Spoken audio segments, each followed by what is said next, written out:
We're now on the top of Daf Dalid Omid Beis. Shema Mino Lafnuye. It means that the only justification for the Torah adding these extra words of Lo Yegala Knaf Aviv is to teach us the Iser of Anusas Aviv, which we derive from Smichas HaParsha.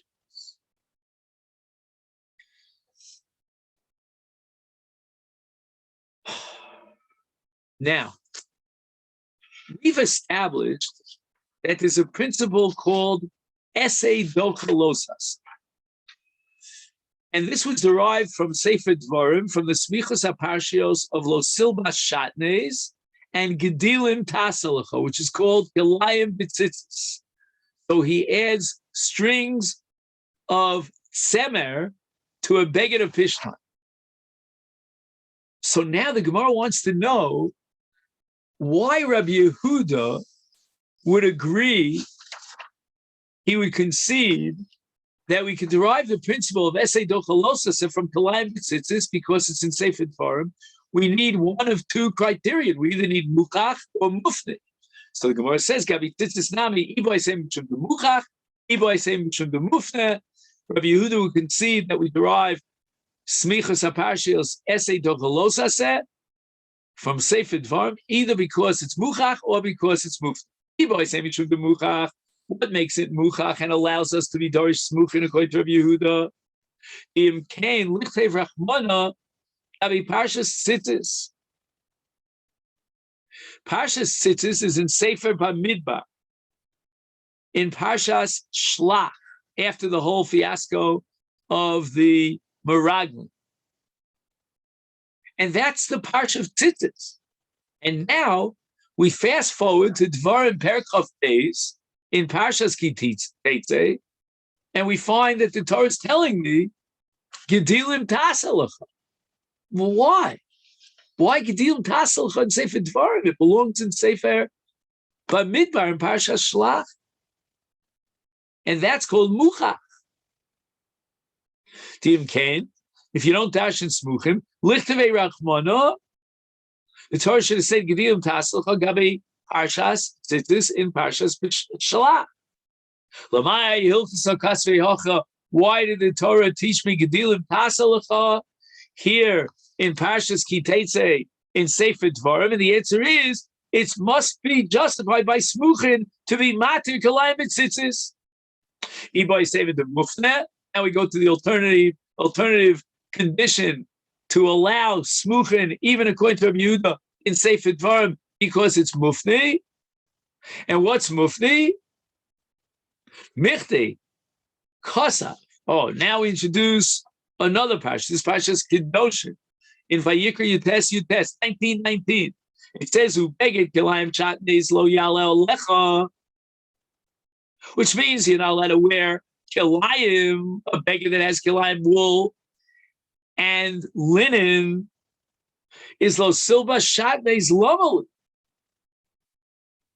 We have back in Parshas Kitetse, Lo Silba Shatnes. Why did the Torah bother with Lo Silba Shatnes? I'm sorry, let's say it the other way around, better. Why did the Torah bother with Beged Kilayim Shatnes Lo Yala Lecha, since we have already the Pasuk Lo Silba Shatnes? I mean, we don't have it yet, but it's coming up in Sefer Dvarim. It must be that it's coming to teach you that there's a matir on the Iser Shatnes, and that is the mitzvah of tzitzis. So now the Gemara is going to focus on this last paragraph of Mufne. Hani, mitzvah strichim? You're telling me that I don't need the pasuk of Lo Silba Shatnes. Why? Why don't I need Lo Silba Shatnes? Because I already have the pasuk Beged Kilayim Shatnes Lo Yalo Lecha. No, I need both of these. Why? Because of Rachmana, the Torah only said Beged Kilayim Shatnes Lo Yala Olecha. And we only had the parsha in Kedoshim. I would have said Kol Derech Halos Rachman. that the Torah is prohibiting halah in the most expansive scope. Anytime you put both a woolen garment and a linen garment over your body to cover your body, you violate this Isur. Why? Because it says lo yala.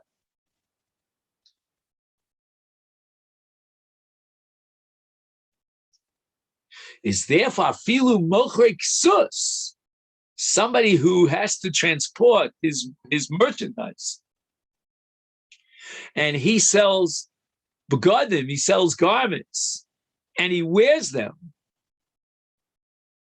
For example, he puts on a shatnez garment to sell to a guy during the summer months, and he wears it on his body. He gets no benefit from this halah. How do I know that he's allowed to do so? And we have a Mishnah that says he's allowed to do so. The answer is we derive from another pasuk. Therefore, lo silba shatnez. And what does lo silba shatnez means? Levicha. Levicha means sheyesh b'hana. And this halah, in which he's wearing the begadim in order to transport them in the hot summer days from place to place, and he gets no hana from it, that's not prohibited. So the lo silba shatnez comes to restrict and limit the scope of the Isur halah. Now we go the opposite direction. Why couldn't the Torah just tell me lo silba shatnez? Because lo silba shatnez, if not for the pasuk of halah, Havamina would have said dafka levisha denofish hanoyasa. Only when you put your arms into the sleeves and you wear it, and you get a lot of benefit, it covers your entire body. That's prohibited. Aval halah, he gets benefited from, but it's not a great deal of benefit. He's not wearing it. He's just, he drapes his back with it. Is low. Is therefore kosrach lo yala lech. So now we have a tzricha for both psukim of lo silba shatnez and beged kilayim shatnez lo yala lecha. So how do you have the right to say it's mufna and derive the conclusion that Gedilim Tasalacha overrides Lo Silba Shatnez? So the Gemara answers that I agree with you. We need the parsha of Lo Silba Shatnez to whittle down and restrict the application of the Isur Hana. It's got to be Nafish Hanasa. But nevertheless, Lichtov Rachmana Lo Silba Shatnez. It would have been sufficient had the Torah said Lo Silba Shatnez. But afterwards it says Tzemer Upishtin Yachta. Is Tzemer Upishtin Lama Lid? Why do I need Tzemer Upishtin? That's the redundancy here. That's what we mean that we're going to dash in Smuchin for Kalayim B'tzitzis from the pasuk Lo Silbash Shatnez, but not from Lo Silbash, because that we need to interpret halah and define halah, but rather if it's Tzemer Upishtin Yachta.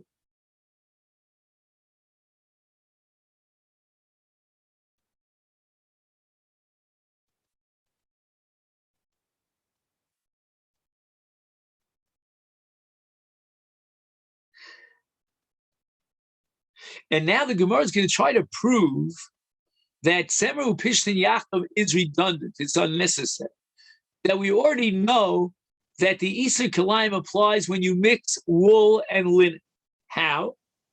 Michti Kfar in the Isur Allah. It says Ubeged Kalayim Shatnez Lo Yalo Lecha. So we want to emphasize and underline the word Beged. Tana Debei Rabbi Yishmael Hoel V'Nemer B'Torah Stam B'Gadim.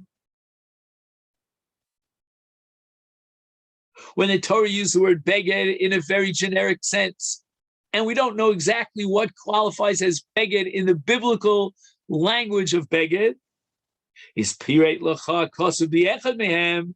In one particular context, the Torah tells you what qualifies as a beged and defines the biblical term beged. Semer ufishtim. We now open up Vayikra Yud Gimel, Pasuk Mem Zayin. These are the Parshas Tazrim Torah of Kilai of Negai Begadim, and in the Parsha of Nigei Batim it says Beged. Again, emphasize the word Beged. Kiyabo Neged Soras Beged Semer O Beged Pishtan. The Torah tells exactly what constitutes a Beged. Beged equals Semer or Pishtim. It's therefore, says Rabbi Yishmael, Af Kol, anytime it says the word Beged, in a generic sense without defining it, Semer Upishtim. Therefore, Semer Upishtim, the Kosav, Rachmana, when it says Osil Bashatli Semer Upishtim, Lamali. Why do I need it? We know already that the Torah is talking about a Beged. And we know that a Beged is Semer Upishtim. Therefore, we derive that Semer Upishtim Yachtov is redundant, and it teaches us the mitzvah of tzitzis overrides the Isur Kilan. Gemara still is not happy. Vakati Yitzchak, I still need the pasuk to teach me that the lav of levisha, in the case of shatnez, is levisha of a beged of Semer Upishtim. Even Rabbi Yishmael would agree so. Again, even though in the Parsha of Halah, in Sefer Yikra Parsha Kedosh, we already have the word beged, but no. When does the Torah limit the Isur Shatnez to Tzemer Upishtim, which is derived from the word beged in the Parsha in Kedoshim of Halah? That's only because Halah is lo nafish hanasa. It's one darga less in how much benefit, how much he enjoys wearing the kilayim. And here the Torah says such a chiddush that even though you have a very minimal hana, you still violate the law of wearing shatnez. That's only if it's tzemer upishtan yachta, if it's the beged. Ava levisha denafish hanayasa. The Torah is going to be more machmir with regard to levisha, like we said when he puts his arms into the sleeves and he wears it as a beged. That's called nafish hana'asa. He has lots and lots of hana. Is kol trei midiyos rachmana. Any two minim, right? I don't know. Let's talk about cotton. I don't know. He puts cotton together with wool or cotton together with linen. That would be also as a chumrah in the case of levisha.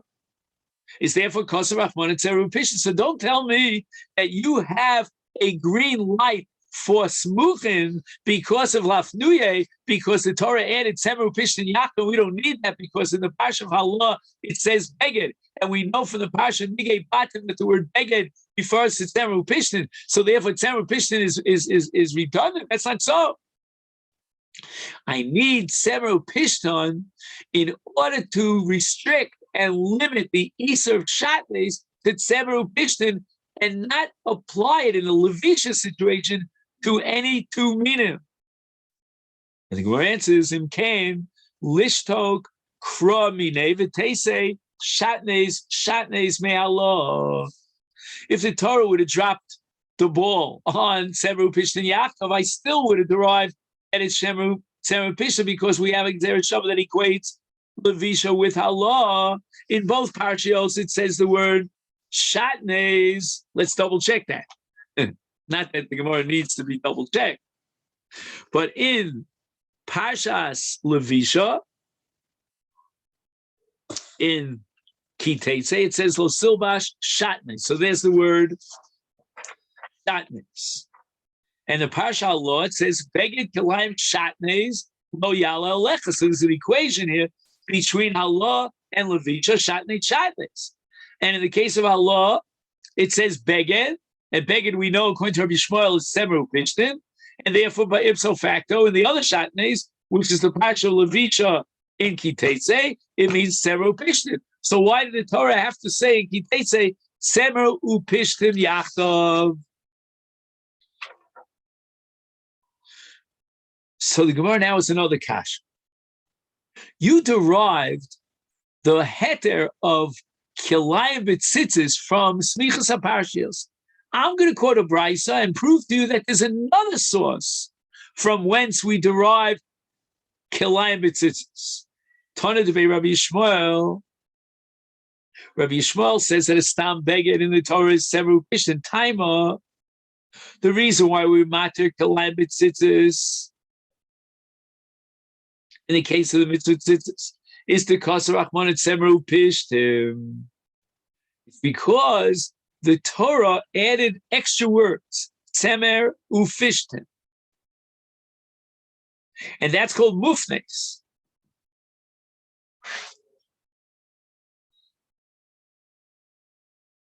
Halav hachi, if not for tzemer ufishtim, apparently kilayim b'tzitzis avamina di'asar achmana. We would derive the conclusion that the Torah prohibits kilayim b'tzitzis. We need the mufna of tzemer upishtim.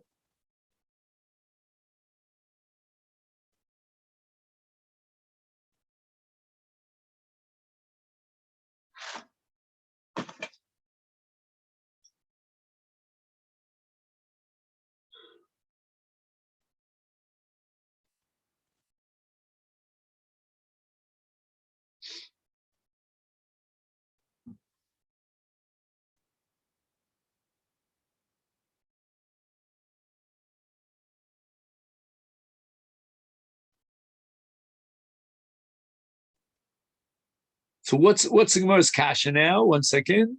So according to Tana Debei Rabbi Shmuel, that beged equals tzemer upishtim. And how are we going to derive the heter of kilayim b'tzitzis? It's because the Torah went out of its way in a very redundant way to add tzemer upishtim. But if not for the extra pasuk of tzemer upishtim, we wouldn't have mufnes to derive smuchin.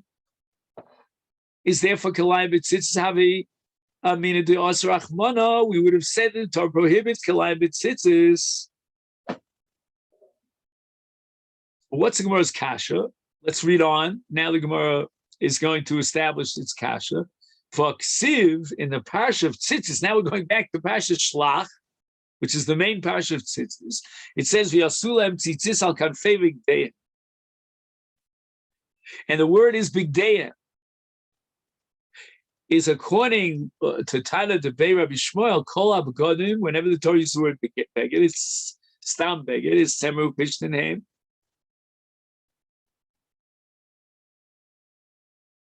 So in the parsha of tzitzis, where it says al kanfei bigdeim, it must be, according to Rabbi Shmuel, by definition, has to be tzemer upishtim, and omer achmana ovid le. And yet the Torah says v'yasu lehem tzitzis.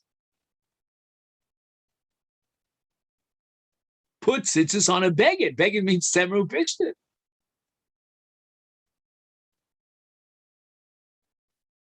Now, how do we know a beged is either tzemer or pishtim? How does Rabbi Yishmael know that you're allowed to put tzitzis in a way that you violate kilayim? So the Gemara says, the Omer Achmana Ovid le'tcheles, that the strands of tzitzis have to include tcheles. Utcheles amrohu. And tcheles is tzemer, as the Gemara is going to prove.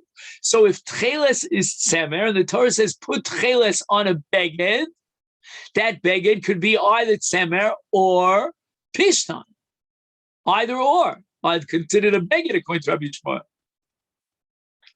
Now beged is either tzemer or pishtan. So the Torah is telling you to put a sealed tcheles and attach it to your beged, and a beged here in this context could be pishtan. So we have a new derivation for the principle of kilayim b'tzitzis, not smuchin. Now the Gemara takes a little bit of an interlude. Umimai the tcheles amrahu. Can you prove to me that tcheles is made of wool? And here we're going to stretch out to the parasha of Bigdei Kahuna and prove that tcheles is wool. Why? Because in the parasha of Bigdei Kahuna, in Shmos Perek Lamed Tes, it says Michnasei Bad Sheish Moshzor, and the word Sheish is a reference to Pishtim. Umida Sheish Kisna. Kisna means Pishtan in Aramaic. Is Tcheles. Now we're going back to Shmos Chav Ches with regard to the making of all the other big day kun. It says Tcheles v'Argamon, etc., is Amrahu. What is Tcheles? It can't be Sheish because Sheish and Tcheles are listed separately in the Torah, and Sheish is Pishtan. So therefore, by process of elimination, Tcheles is Tzemer. In any event, we see that the Torah tells you to attach Tcheles, which is Tzemer, to a beged of Pishtan. Hence, we could derive the conclusion that the Torah was Matir Kalayim B'tzitzis. When it says Itzrich, no. I still need that the Torah teach me that Kalayim is Mutar B'tzitzis. I cannot derive it from the fact that the Torah mandated putting Tzemer, Chutim of Tzemer, in this case Tcheles, and attach it to a beged of Pishtan. Why? Salke Taitramina Kide Rava. Now Rava is going to derive a different conclusion. He says the Rava had a contradiction in two psukim. Siv, in one pasuk it says tzitzis hakanaf. And what does hakanaf mean? Mimin hakanaf. Means that, for example, that the tzitzis should be the same identical material as the beged itself. So let's say you have a beged of meshi, then you would put it on tzitzis of mesh. You have a beged of pishtan, you have to make the tzitzis pishtan. You have a beged of tzemer, you have to make the tzitzis out of tzemer. And that's called hakanaf, mimin hakanaf. But elsewhere it says, uksiv, lo silva shalis tzemer ufishtin yachtav, yedilim tasalacha. And the implication is that the chutei tzitzis should be either tzemer or pishtan, which would imply that even if the beged itself was made of meshi, of silk, you would have put on tzitzis of either tzemer or pishtan. So Hakei said, how do we reconcile this contradiction? So Rava answers that tzemer or pishtan, if you have chutim made of tzemer or pishtan, potrim, es ha-beged bein be-minam, a beged of tzemer or pishtan, bein shalom be-minam, or a beged of meshi. However, chutim asuyim ishar minam, if you make your chutei tzemer, chutei tzitzis from any other min besides tzemer or pishtan, is be-minam potrim, shalom be-minam einam potrim. Then we apply the principle of min hakanaf. So based on this diuk of Rava, I would say that the Torah doesn't allow you to be matil tzemer tzavua b'tcheles unless the beged itself is also made of tzemer. But if the beged is made of pishtan, then the tzitzis have to be likewise made of pishtan. And you would not be allowed to put tzemer onto a beged of pishtan. That would be kalayim b'tzitzis, which is awesome. And therefore the Torah had to add tzemer upishtan in the parsha of Lo Silva Shatnes. It adds tzemer upishtan yachta, and that's going to teach me that there's a heter of kalayim b'tzitzis. Now, originally the Gemara thought that according to Rabbi Yishmael, we have to introduce Rav. So Gemara says, "Vatana debei Rabbi Yishmael lesle the Rav." There's no way that you could piggyback Rav onto the shoulders of Rabbi Yishmael, because Rabbi Yishmael rejects Rav and the drush of Kanaf min Knaf. And Rava, according to his opinion, the Torah commanded us to put tzitzis of shar minim al begodim asuyim mishar minim. That's Kanaf min Kanaf. But Tana debei Rabbi Yishmael holds that we don't put tzitzis at all on a beged shel mesh. because bigdeya means tzemer pishtan, and no other garment, no other material would qualify as a beged and generate a chiyuv tzitzis. So the beged of tzitzis has to be on the tzemer pishtan. So the entire drush of Rava of kanaf mimina kanaf to tell me that if you have a beged of meshi, then the tzitzis have to be made of meshi, that cannot be accepted by Rabbi Shmuel, because Rabbi Shmuel holds that the parsha of bigdeim and the chiyuv tzitzis only applies to tzemer or pishtan. So now the Gemara comes back to explain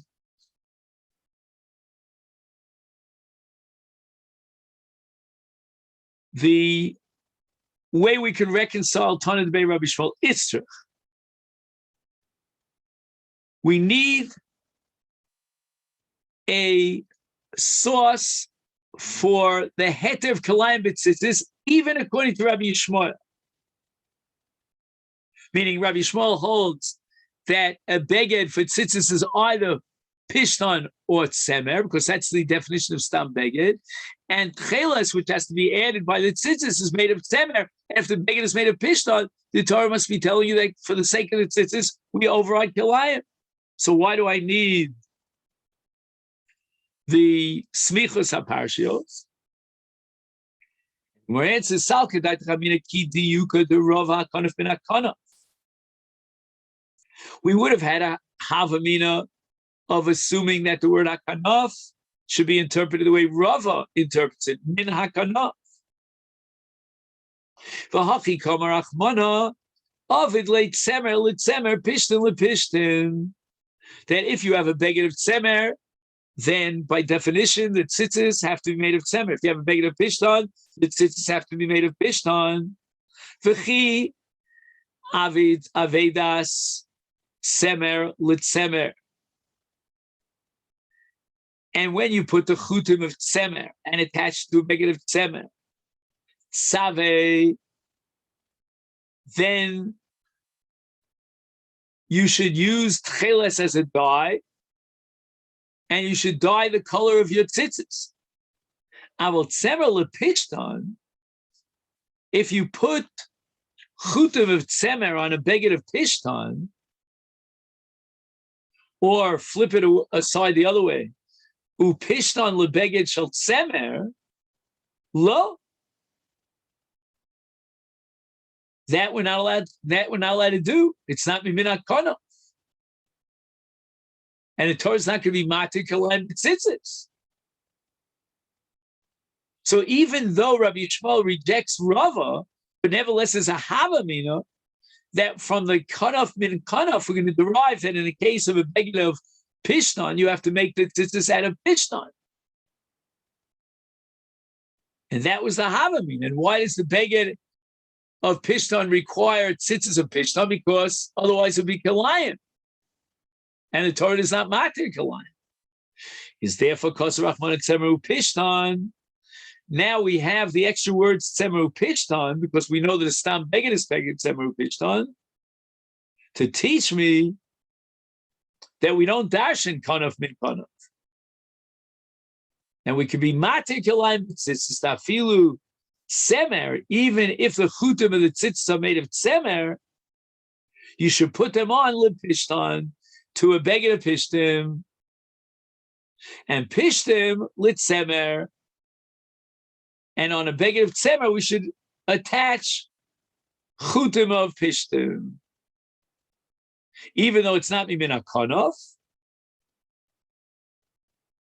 and even though we now have created kalayim, but unless the Torah was matir kalayim b'tzitzis, and the Torah is teaching us that the chutim do not have to be mimin hakanaf. So from the fact that the Torah was matir kalayim b'tzitzis, we derive and kol tarkula that esei dochalosas. And here on the top of Daf Ches, Tenach litana debei Rabbi Yishmael, but l'Rabbanan minolu. According to Rabbi Yishmael, who holds that stam beged is tzemeru pishtan, and therefore the Torah added superfluous words of tzemeru pishtan to teach me kalayim b'tzitzis. But the Rabbanan disagree with Tana Debei Rabbi Yishmael they don't hold that a stam beged is semer upishtan. How then do they derive the conclusion that Torah was matik kalayim b'tzitzis? After all, semer upishtan in the parsha of Kilayim is not superfluous and unnecessary. We need it legufam to teach us that the Torah did not prohibit in Levisha any minim. It only prohibited Levisha in a beged that's made of tzemer upishtan. So we need the tzemer upishtan, and it's not mufna, and it's not superfluous, and it cannot teach us kilayim b'tzitzis and minole. So what is the source, according to the Rabbanon, for kilayim b'tzitzis? Because they didn't accept the mufna of pishna of tzemer pishna, because they didn't accept the principle of Rabbi Shmuel that stam beged is tzemer upishtan. Okay, then, so this is where we'll stop on the top of Daf Eyom and Aleph. Just want to make a note of it if I can find my pencil. That's the only question. Oh, here's a pencil. All right. So where are we up to here on the top of Daf Chesam and Aleph? We're looking for a source for Esei Docha Losas, according to the Rabbanon.